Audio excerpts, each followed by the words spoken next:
na-identify na mga potential fund sources? Kasi 'di ba ang pondo natin sa UA ay mga excess revenues galing sa mga GOCC sa Limbawa. So meron na po ba tayong na-identify saan kukunin ang 6.48 billion? Tama po ang observation ng ating kagalang-galang Congressman Raul Manuel na medyo may kabagalan nga ang kanilang pag-implement. And true enough, kahit na ito ay included sa unprogrammed appropriations, ay kailanman ay hindi naman po nare-release ang mga unprogrammed appropriations na yan. And obviously, for the reasons that you cited, hindi naman nai-implement on time.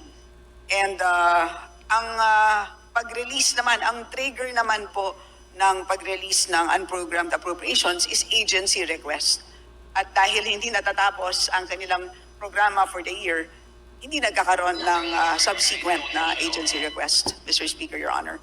So kung ganun ba, Mr. Speaker, posible pa rin na hindi mag-grant, pwede hindi mag-request, and eventually hindi din mag-grant itong 6.48 billion na unprogrammed appropriations para sa Barangay Development Program. Mr. Speaker, Your Honor, tama po yun. There's a very low probability kasi nga po at the rate that they are going sa pag-complete ng projects, and at the same time, dahil meron na nga po tayong sistema ng pag-prioritize ng releases ng unprogrammed appropriation, mababa po siya doon sa release ng prioritization release. Okay. So that's duly noted, Mr. Speaker.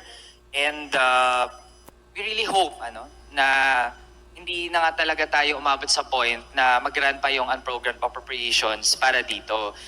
We're concerned, Mr. Speaker, kasi lalo na nga ang chairperson nitong task force ay mismo ang nakaupong Pangulo. And as of August 5, 2024, doon sa DBCC budget briefing, ay nabanggit po na kumbaga meron pa rin intention, yung nakaupong Pangulo na hanapan ng pondo para nga mag-grant